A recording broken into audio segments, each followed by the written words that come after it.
nós vamos estudar e dar continuidade à nossa aula do Código Penal da Vida Futura. Na aula passada, quando nós estudamos, nós vimos a necessidade do espírito se arrepender, né?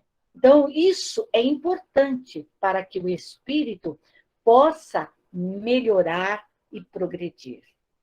E assim, Kardec vem nos orientar que os espíritos imperfeitos são afastados dos mundos felizes porque perturbariam a sua harmonia. Observem bem, perturbariam a sua harmonia. Da mesma forma que os espíritos adentram os nossos lares, as nossas atividades profissionais, esses espíritos imperfeitos, eles precisam ser amparados, eles precisam ser socorridos, eles precisam ser feito a troca fluídica de todos os seus perispíritos, para que eles possam se harmonizar e ter condições de serem auxiliados, amparados e protegidos pelos espíritos elevados. Permanecem nos mundos inferiores esses espíritos imperfeitos, onde expiam as suas faltas pelas tribulações da vida e se libertam das suas imperfeições até merecerem encarnar-se em mundos moral e fisicamente mais adiantados. Então, na medida em que nós auxiliamos, na medida em que nós socorremos os espíritos, despimos eles de todo aquele fluido denso, da inveja, da maldade, do orgulho, do egoísmo, nós, médios, temos condições de trazer os fluidos curadores, calmantes e pacificadores, levando-os às colônias espirituais, e de lá eles vão receber toda a orientação, toda a instrução, todo o amparo necessário, tudo necessário para o seu crescimento, e ali serem recolhidos a mundos melhores, fisicamente e moralmente, mais adiantados do que este. Mas se ainda necessitarem passarem pela prova, pela expiação, para se depurar das suas faltas, retornarão ao mundo terrestre para que aqui possam cumprir a sua tarefa, a sua missão. Então, nós temos que estar conscientes de tudo isso. E se podemos conceber um lugar de castigo determinado, é precisamente nos mundos de expiação. Então, quem não se reformou, quem ainda não se despiu dos seus vícios, das suas maldades, aqui retornará nesse mundo terrestre, nesse mundo de provas e expiações. Na medida em que a Terra evoluir para mundos regeneradores, mundos felizes, e esses espíritos retornarão a mundos mais inferiores. Quer dizer, não subirão a esses mundos, não reencarnarão mais ali. Pois é ao redor desses mundos de prova e expiação, que esses espíritos pululam imperfeitos. Esses espíritos desencarnados ali estão em multidão, envolvendo o planeta, esperando uma nova existência, que, permitindo-lhes a reparação do mal que fizeram, os ajudará a progredir.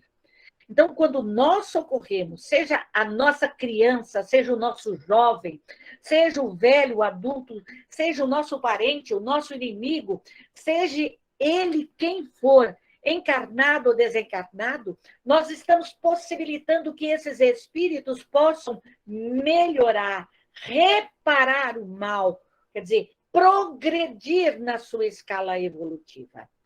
Isso é estar consciente da nossa responsabilidade. Como o espírito conserva sempre o seu livre-arbítrio, melhor às vezes de maneira lenta e sua obstinação no mal é bastante tenaz. Então, o espírito imperfeito, aquele espírito impuro, aquele espírito que está arraigado de maldade dentro dele, é difícil ele se livrar daquilo. É difícil, para ele é difícil, mas para a bondade divina, para os espíritos superiores, tudo é possível. Não podemos esquecer que esses espíritos eles têm o livre-arbítrio. E essa melhora, ela não é rápida.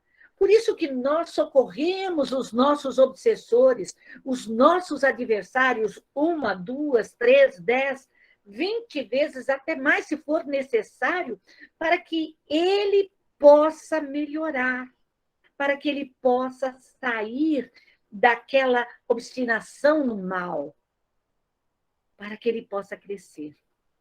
Ele pode persistir nessa situação durante anos e séculos, mas chega sempre o momento em que a sua teimosia em desafiar a justiça de Deus se abate diante do sofrimento.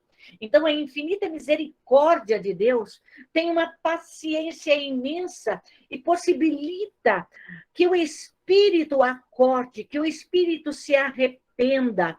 Pode durar dias, meses, anos, séculos, mas chegará um momento em que ele vai se abater, que ele vai cair em si do seu sofrimento, de que é ele mesmo a causa dos seus próprios males.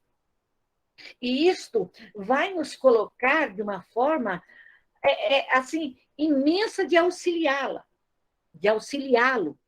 de ampará-lo, seja ele homem, mulher, não importa. E então, malgrado a sua fanfarrice, ou seja, a sua inexperiência, ou as suas brincadeiras, ou a sua maldade, ele reconhece esse espírito, quando ele já está cansado, ele reconhece um poder superior que o domina. E esse poder é o poder divino. E isso faz com que, desde o momento em que se manifestam as primeiras luzes, os primeiros momentos do arrependimento, Deus o faz entrever a esperança. Então, o arrependimento é tudo quando é feito de coração. Quando nós falamos da boca para fora, que a gente não sente, eu me arrependo, eu perdoo. Mas o que adianta? Você não mudou aqui dentro de você.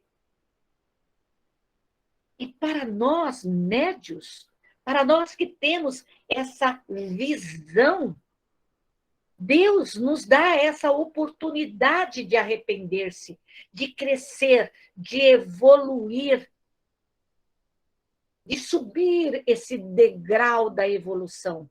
Isso depende de cada um de nós. Nenhum espírito está na condição de nunca se melhorar. Se assim fosse, ele estaria fatalmente destinado a uma eterna situação de inferioridade e escaparia à lei da evolução, que rege providencialmente todas as criaturas.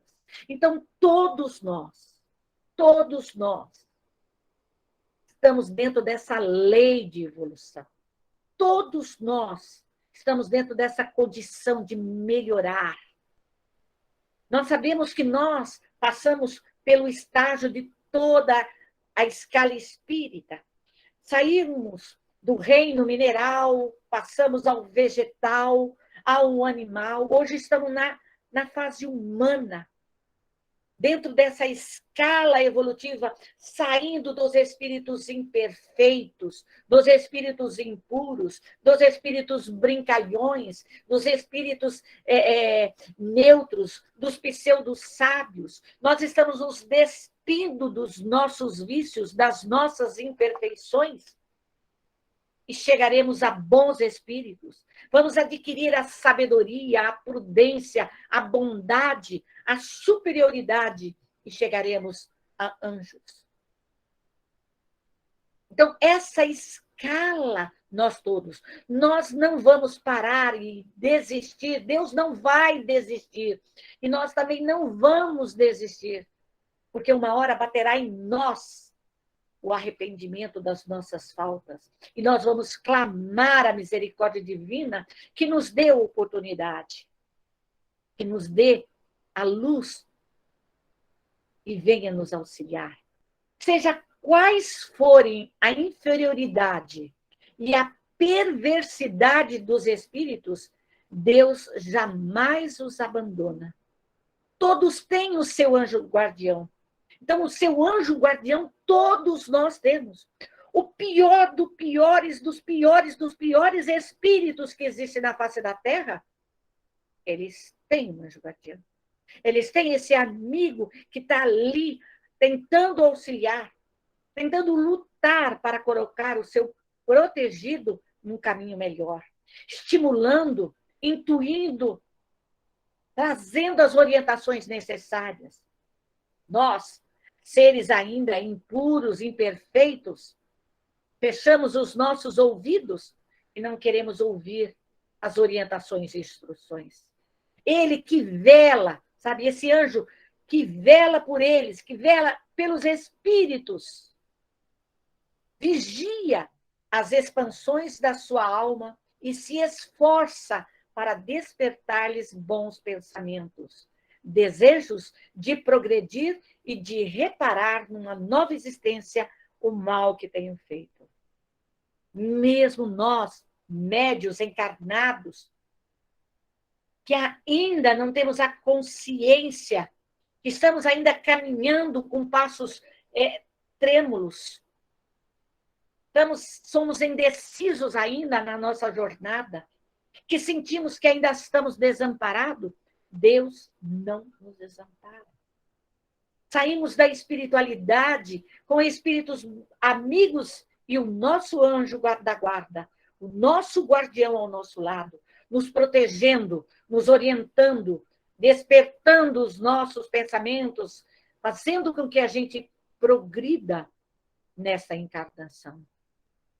Não obstante, o guia ou o protetor age na maioria das vezes de maneira oculta, sem exercer nenhuma pressão. Por quê? Porque nós temos o livre-arbítrio. Você, como pai, você, como mãe, orienta seu filho, mas ele tem a liberdade de ir por este ou aquele caminho. Da mesma forma, nós temos o livre-arbítrio de ouvirmos ou deixarmos de ouvir os nossos guias, os nossos protetores. Porque eles falam, eles nos intuem mentalmente. Eles não vão tirar as pedras dos nossos caminhos, porque fomos nós que colocamos. Eles não vão tirar todas as tranqueiras que nós fizemos. Eles não vão impedir que o nosso livre-arbítrio seja assim, usado de uma forma errada. Os nossos protetores vêm para nos ajudar, para nos amparar, para nos orientar. E o espírito, esse espírito deve melhorar-se pela força da sua própria vontade e não por força de qualquer constrangimento. Quando nós somos constrangidos, quando nós somos obrigados a fazer alguma coisa, nós não temos o mérito. O mérito nosso é quando nós reagimos, quando nós mudamos, quando nós nos transformamos, quando nós nos melhoramos. É essa mudança que Deus espera de cada um de nós. Deve agir bem ou mal, em virtude do seu livre-arbítrio, sem ser fatalmente empurrado ou num sentido ou noutro sentido. Então, a liberdade de caminhar e decidir, vou para o bem, vou para o mal, é minha. É dos espíritos. Não importa se ele está encarnado ou desencarnado. Se fizer o mal, sofrerá as consequências enquanto permanecer no mau caminho.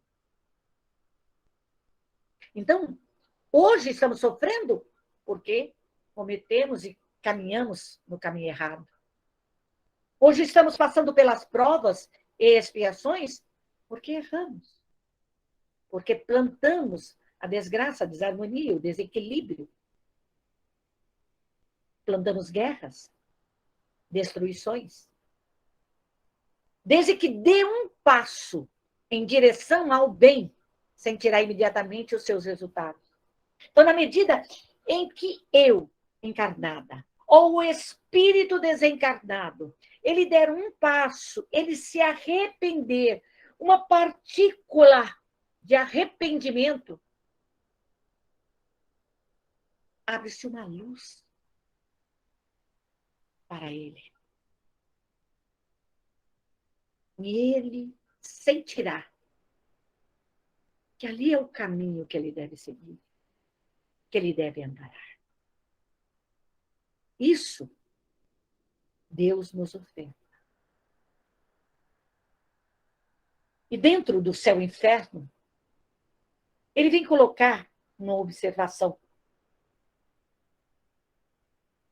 Seria errôneo acreditar que, em virtude da lei do progresso, a certeza de chegar cedo ou tarde à perfeição e à felicidade pode ser um encorajamento a permanecer no mal, esperando arrepender-se mais tarde. A lei do progresso é para todos. Aqueles que se achar ainda que, para ele encontrar a perfeição, para ele encontrar a felicidade, e ele ainda estiver no mal, ele vai ficar muito tempo ali, até realmente haver o arrependimento profundo. Primeiro, o espírito inferior não vê a possibilidade de um fim para a sua situação. Muitas vezes, nas comunicações espíritas, muitas vezes os espíritos grosseiros, esses espíritos perturbados, obsessores, que vêm através da comunicação espírita, eles acham que eles vão permanecer no mal para sempre. Para sempre. Que não tem possibilidade de mudança. E nós sabemos que tem. É só ter esse arrependimento. É só ele dar o primeiro passo. E tudo mudará. E tudo se transformará. Tudo. E nós, médios, temos essa condição de transformar, de mudar através dos fluidos, fazer a limpeza fluídica, desmaterializar, desintegrar, dissolver, transformar os fluidos que envolvem aqueles irmãos naquelas condições impuras. Segundo, sendo ele, o espírito, o artífice, quer dizer, foi ele que maquinou, foi ele que projetou, tá? Da sua própria desgraça, foi ele que fez. Acaba por compreender que dele depende fazê-la cessar. Só depende dele. E que quanto mais ele persistir no mal, mais longa será a sua infelicidade. Pois o seu sofrimento durará sempre, se ele próprio não lhe puser um termo. Então, nós convidamos os espíritos, quando nós socorremos os nossos adversários, os nossos familiares que estão em condições deprimentes, que nós higienizamos fluidicamente, transformamos esses espíritos perispiritualmente, mudamos e socorremos as colônias espirituais, eles vão entender a possibilidade de crescimento. Porque senão, eles vão permanecer ali no mal, se nós os deixarmos por longos, longos e longos tempos. Então, vamos auxiliar, vamos socorrer os nossos entes queridos, os nossos amigos, os nossos familiares. Esse seria, de sua parte, um cálculo errado com o qual se enganaria a si mesmo. Se, pelo contrário, segundo o dogma das penas irremissíveis, ou seja, daquelas penas eternas, tá? Toda a esperança lhe fosse negada, ele não teria nenhum interesse de retornar ao bem. Por isso, não lhe daria nenhum proveito. Ou seja, eu sei que eu vou ficar sempre aqui no mal. Então, para que eu vou me esforçar? Eu vou ficar aqui. Então, o espírito, ele pensa. Não tem caminho. Por quê? Porque para ele, aquela pena é perpétua. E ele fica. E ele sofre. E isso nós podemos mudar. Nós podemos transformar. Perante esta lei, cai igualmente a objeção referente à presciência. Tá? Presciência, o que é o conhecimento do futuro, a previsão, o pressentimento. Cai por quê? Porque Deus, ao criar uma alma, sabe realmente se, em virtude do seu livre-arbítrio, ela tomará o bom ou o mau caminho. Sabe que ela será punida se praticar o mal. Deus, na sua infinita misericórdia, nos conhece, sabe quem somos. Por isso que ele não dá a cruz maior do que nós podemos carregar. O fardo que nós carregamos é o suficiente nessa encarnação. Muitas vezes, nós vemos espíritos que se colocam pedindo muitas e muitas coisas. Mas a infinita misericórdia de Deus, ela dá, às vezes, 1/1000º daquilo que ele está pedindo.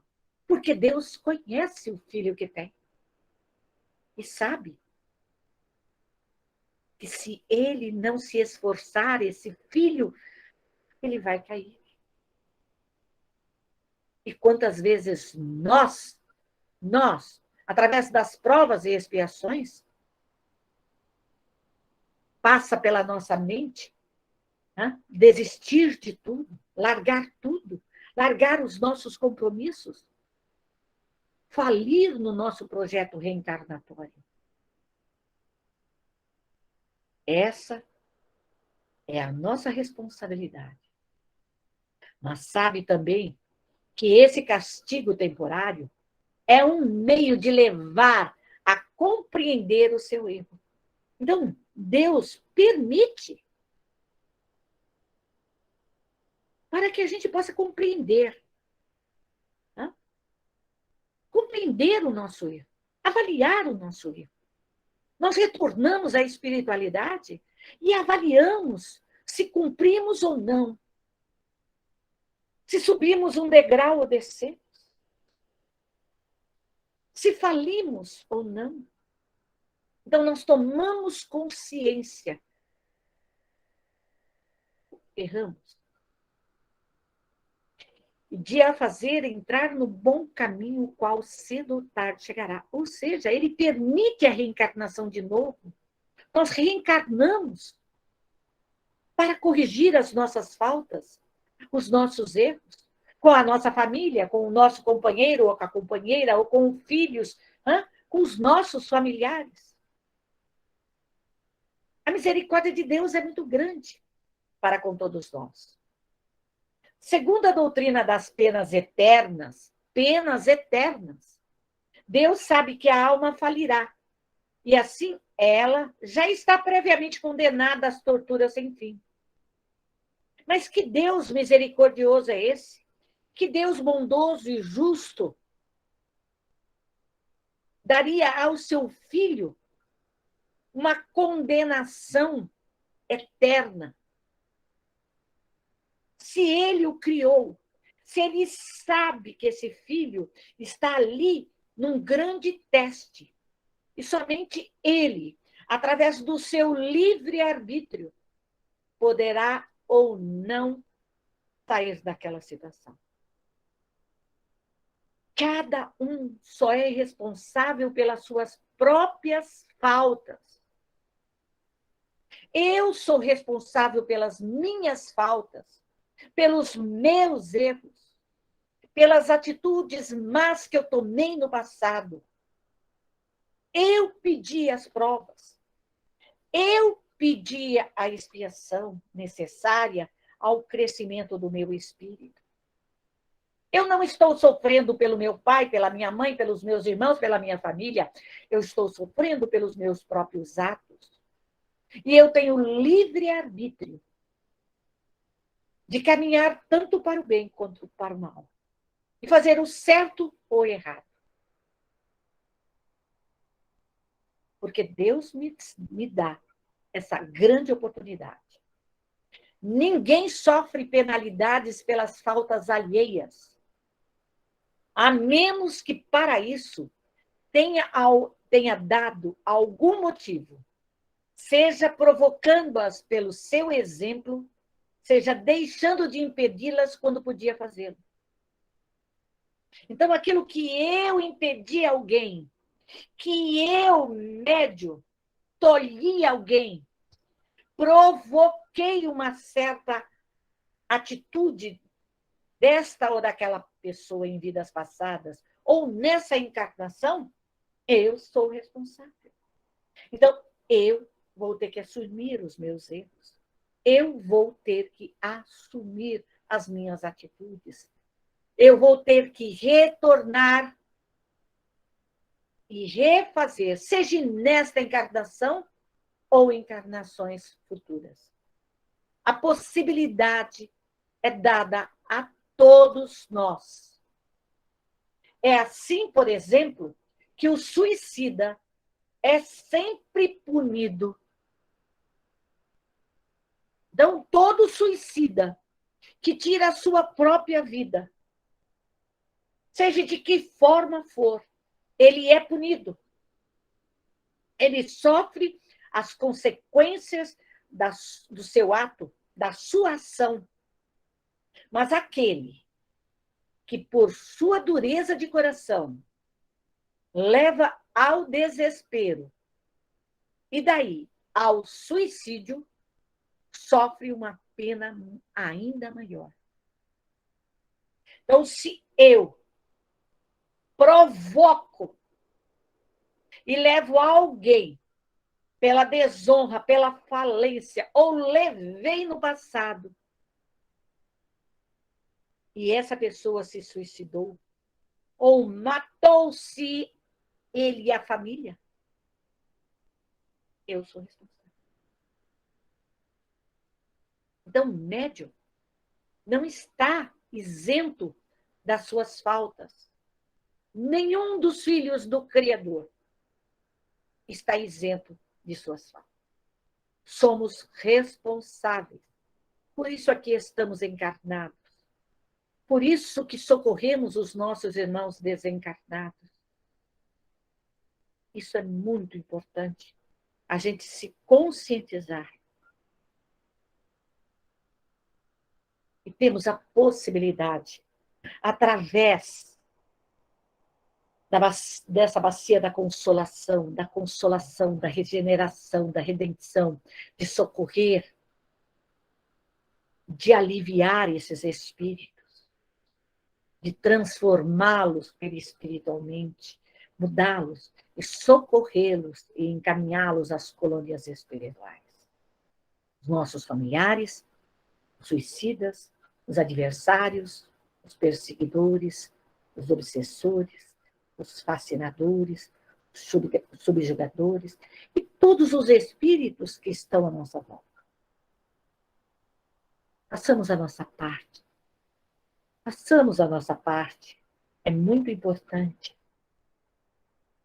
Todas as imperfeições morais são portas abertas ao acesso dos maus espíritos, sendo o orgulho o principal dos defeitos, porque é o que a criatura menos confessa a si mesma.